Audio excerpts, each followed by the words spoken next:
السلام علیکم ورحمۃ اللہ وبرکاتہ۔ امید کرتی ہوں آپ سب خیر وافیت سے ہوں گی اور ایمان کی بہترین حالتوں میں ہوں گی۔ اللہ تعالیٰ آپ تک آنے والے ہر شر کو خیر میں بدل دے، آمین۔ آج کا ہم اپنا سبق سٹارٹ کرتے ہیں سورۃ التوبہ کی آیت نمبر 81 سے۔ اعوذ باللہ من الشیطان الرجیم، بسم اللہ الرحمن الرحیم۔ فرح المخلفون، خوش ہوئے پیچھے چھوڑے گئے، بمقعدہم، ساتھ اپنے بیٹھے رہنے کے، خلافہ پیچھے، رسول اللہ کے رسول کے۔ یہاں پہ ان لوگوں کے بارے میں بات کی جا رہی ہے جب غزوہ تبوک کے موقع پر اللہ کے نبی نے سب کو دعوت دی کہ وہ جہاد میں شامل ہو، تو کچھ لوگ ایسے تھے جنہوں نے عذر پیش کر کے پیچھے رہ گئے، اور وہ کون تھے؟ زیادہ تر منافقین تھے کہ انہوں نے عذر پیش کیا کہ اللہ کے نبی ہمارے پھل تیار ہیں تو ہمیں اپنے باغات کی دیکھ بھال کرنی ہے۔ کچھ نے کہا کہ ہمارے گھر بار اکیلے، ہم اپنی عورتوں کو کیسے گھر چھوڑ کے جائیں۔ تو یہ سب جو عذر تھے وہ ہم پہلے پڑھ چکے ہیں۔ تو اللہ تعالیٰ فرماتے ہیں کہ جو پیچھے چھوڑے گئے تھے، یعنی جو پیچھے رہ گئے تھے، جو جہاد میں شامل نہیں ہوئے تھے، فارحہ، وہ خوش ہوئے کس بات سے؟ کہ وہ پیچھے رہ گئے اور اپنے گھروں میں بیٹھے رہے۔ اللہ اکبر۔ میدان جنگ میں جانے سے انہوں نے گریز کیا، وہاں پر جانا پسند نہیں کیا، اور گھر میں رہنا ان کو خوش کر گیا۔ کیوں؟ کیونکہ یہ منافق تھے۔ یہ منافقین کی یہ بھی ایک علامت ہے کہ جب بھی ان کو جہاد پر بلایا جائے تو وہ کبھی بھی شامل نہیں ہوں گے۔ کس وجہ سے؟ کیونکہ وہ موت سے ڈرتے ہیں، موت کے ڈر کی وجہ سے وہ جہاد میں شامل نہیں ہوتے۔ وَقَارِہُ، اور ناپسند رکھا، ان یجاہدوا، یہ کہ جہاد کریں، بِأَمْوَالِہِم، ساتھ اپنے مال کے، وَأَنفُسِہِم، اور اپنی جان کے، فی سبیل اللہ، اللہ کی راہ میں۔ یہ پیچھے کیوں رہے؟ کیونکہ ان کو یہ چیز ناپسند تھی کہ وہ اللہ کی راہ میں اپنی مال اور اپنی جان کو قربان کریں۔ یہ عمل کون کرتا ہے؟ منافق کے سوا یہ کوئی بھی عمل نہیں کرتا۔ جو مومن ہوتا ہے وہ تو ہر دم تیار ہوتا ہے کہ کب مجھے حکم ملے اور میں جہاد میں جاؤں، کب مجھے پیغام آئے کہ تمہاری ضرورت ہے، اور وہ جنگ میدان میں اتر پڑتا ہے۔ لیکن جو منافق ہوتا ہے وہ اس کے بالکل برعکس ہوتا ہے۔ وہ ہمیشہ ڈرا رہتا ہے کہ کہیں اس کو بلاوا نہ آ جائے، کہیں اس کو پیغام نہ آ جائے کہ ہم جنگ میدان میں جانا ہے، جہاد کے لیے جانا ہے، تو اس کی ضرورت ہے، وہ کبھی بھی نہیں جائے گا، وہ ہمیشہ اس بات سے کترائے گا۔ تو اللہ تعالیٰ یہاں پہ جو منافقین تھے، جو پیچھے چھوڑے گئے، ان کی حالت کے بارے میں بیان کر رہے ہیں کہ جو پیچھے چھوڑے گئے تھے وہ خوش تھے کہ اچھا ہوا کہ ہم پیچھے رہ گئے۔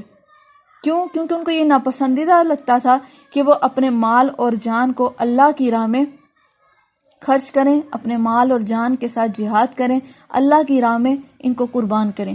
وقالو، اور کہنے لگے، لا تنفروا، مت نکلو۔ اب یہ جو پیچھے لوگ رہ گئے ہیں، خود تو یہ رہ گئے، اب دوسرے جو مسلمان جنگ میں جانے کی تیاری کر رہے ہیں، جنگ میں جا رہے ہیں، ان کو یہ اب کیا کہہ رہے ہیں؟ لا تنفروا، مت نکلو، فی الحر، بہت گرمی ہے، یعنی بیچ گرمی میں مت نکلو۔ غزوہ تبوک جب ہوا تو شدت کی گرمی تھی، اور یہ لوگ جو ہیں منافقین، جو لوگ مسلمان جنگ میں شامل ہو رہے تھے، ان لوگوں کو یہ پکڑ پکڑ کر روک رہے تھے اور کہہ رہے تھے اتنی گرمی ہے، تم لوگ جنگ میں نہ نکلو۔ حال ہے کوئی موسم کا کہ تم لوگ اس گرمی کے موسم میں نکل رہے ہو، اپنی جانوں پر رحم کرو اور گھر میں رہ جاؤ۔ یہ لوگ ایسی باتیں کرتے تھے تاکہ مسلمان جو ہے وہ نہ جائیں۔ کل کہہ دیجیے پیغمبر، نارو، آگ، جہنم، جہنم کی، اشد، بہت سخت، حرن، گرم ہے۔ استغفر اللہ۔ اللہ تعالیٰ فرماتے ہیں پیغمبر کہہ دیجئے ان منافقین سے جو یہ کہتے ہیں کہ یہ گرمی کا موسم ہے، اس شدت کی گرمی میں مت نکلو، تو ان سے کہہ دو کہ جہنم کی آگ اس سے بھی بہت سخت گرم ہے۔ استغفر اللہ۔ جو یہ میدان جنگ میں گرمی کی وجہ سے نہیں جا رہے، تو ان کو بتا دو کہ یہ غزوہ تبوک کی جو گرمی ہے، یہ تو کچھ بھی گرمی نہیں ہے۔ جو جہنم کی گرمی ہے وہ بہت ہی سخت ہے۔ لو، اگر قانو ہوتے، یفقہون، سمجھتے۔ اللہ تعالیٰ فرماتے اگر یہ لوگ سمجھتے تو یہ کبھی بھی ایسا کام نہیں کرتے، کبھی بھی لوگوں کو نہ روکتے، اور خود بھی گرمی کی وجہ سے کبھی بھی گھر میں نہ رکتے۔ اللہ اکبر۔ یہ لوگ محض گرمی کی وجہ سے لوگوں کو روک رہے ہیں اور خود بھی رک رہے ہیں۔ اگر ان کو پتہ چل جائے کہ جہنم کی آگ کتنی گرم اور سخت ہے تو یہ کبھی بھی ایسا کام نہ کرتے۔ استغفر اللہ۔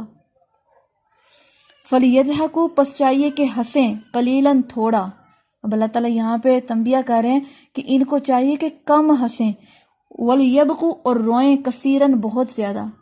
یعنی ہنسیں کم اور روئیں زیادہ. اگر ان کو پتہ چل جائے ان کا انجام کیسا ہے، ان کو پتہ چل جائے دوزخ کتنی سخت ہے، ان کو پتہ چل جائے جہنم کی آگ کتنی گرم ہے، تو ان کا ہنسنا کم ہو جائے اور رونا زیادہ ہو جائے. تو اللہ تعالیٰ فرماتے ہیں ان لوگوں کو چاہیے بھی کہ روئیں زیادہ اور ہنسیں کم. جزان بدلہ ہے بما سبب قارو تھے یکسبون، جو کماتے.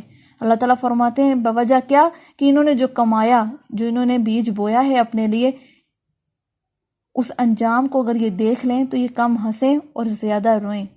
اللہ اکبر. اللہم لا تجعلنا منہم. اگر ہمیں اپنے انجام کے بارے میں پتہ چل جائے تو واقعی یہی حال ہو کہ ہم ہنسنا چھوڑ دیں اور روئیں زیادہ، کہ ہمارے ساتھ کیسا انجام ہوگا، ہمارے ساتھ کیا ہوگا. ہم نہیں جانتے کہ کیا ہمارے ساتھ بنے گی. کوئی جانتا ہے کہ ہمارے ساتھ آخرت میں کیسا سلوک ہوگا؟ ہم تو زندگی میں بے خبر ہی زندگی گزاری جا رہے ہیں غافلوں کی طرح. کوئی بھی ایسا عمل نہیں لگتا کہ جس کو دیکھ کے ہم کہیں کہ یہ عمل جو ہے یہ گزار بخشش ہے، کہ ہم یہ اللہ کے سامنے رکھیں کہ اللہ تو اس کی بدولت ہی ہمیں معاف کر دے، یہ ہم نے خالص تیری رضا کے لیے کیا ہے. کوئی عمل ہے ایسا کہ لگتا ہو کہ ہم اللہ کے سامنے پیش کر سکیں؟ کوئی عمل ایسا نہیں ہے. صرف اللہ کی رحمتوں کی امید ہے کہ اللہ تعالیٰ اپنی رحمتوں سے ہمیں ضرور جنت الفردوس میں داخل کرے گا انشاءاللہ.